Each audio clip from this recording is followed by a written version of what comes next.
Hey guys, we're back here with Spinks from Yamaha. We're checking out the Wabash RT. This is an awesome looking bike, man, and you've got it kitted out. Tell me about it. Absolutely. So this is our Wabash RT. It's the e-gravel bike. What we're showing here is kind of two different ways that you can accessorize it. Oh. On this model here, you show we've got the pannier rack into the integrated bosses. It's got fenders on it. You've got the reflectors. We added a tail light.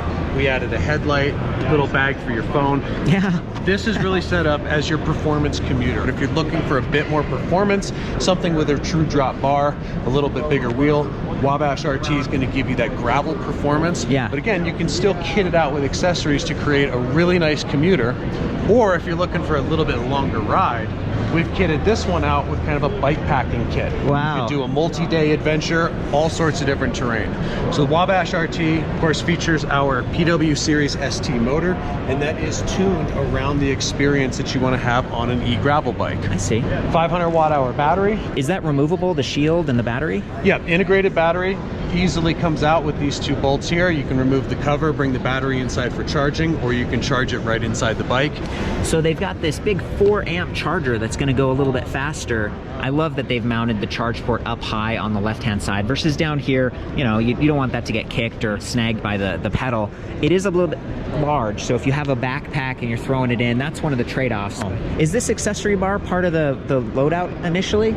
This is actually stock because of the limited real estate that we have on the drop bar. Yeah. We have this nice little piece to put all of the controls right in front of you in a nice, easy to get to spot. That is great. And I noticed earlier we were looking at this display, it's got a little micro USB port, so it's possible you could have your phone here and maybe using an app or, you know, a GPS kind of scenario. Absolutely. If you've got some other little devices you need to charge up, or in that worst case, you get all the way out on a gravel ride and realize the phone just died, Yeah. Could give you a little extra juice. That way you can call ahead and say, hey, I'm still out here, I'm gonna be a little late.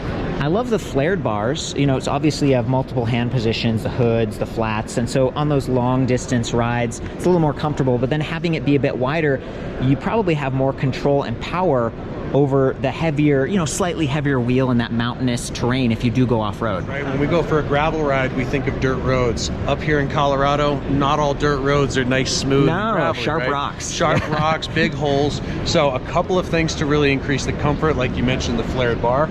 Also, stock on this bike comes with a dropper. Love it. But it's not just a dropper. Oh, it's a suspension dropper. Oh, I love that. That way it's smoothing out that ride. That way you can stay in it, stay in your cadence across that bumpy terrain, and have that bit of compliance underneath you. Along the same lines, you've got a multi-terrain tire. You also have the ability to run all sorts of different tire widths. So again, you can work with your local bike shop when you accessorize this to get it exactly how you need it for your type of terrain and the experience that you're looking for. Very versatile platform here.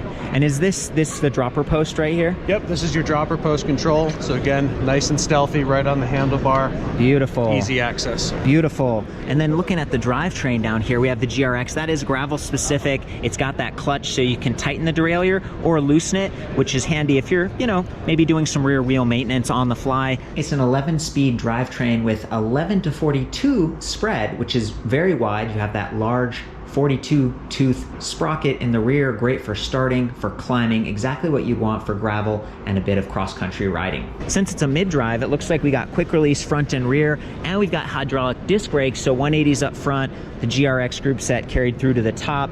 You actually have bosses on the fork, so you can add these bags or bottle holders. Bosses on the fork. We're showing it with a water bottle holder here. There's numerous different types of bags and other accessories that can utilize those bosses. Small, medium, and large available in this, and it comes in what we call blue steel, which is the color you see here. I do. If you've ever seen Zoolander, you might recognize that.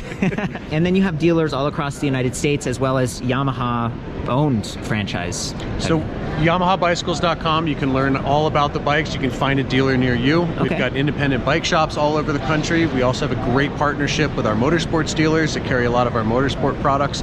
So lots of places to find them, lots of places to try them. Do you have a price point on this one for now? Wabash RT is at $4,100. $4,100. We wanted to have that real ride feel. Yeah. So it feels like a gravel bike should. And then when you start going up the hill, you get that electric assist that you're looking for, and it really brings the whole thing together to maximize that experience.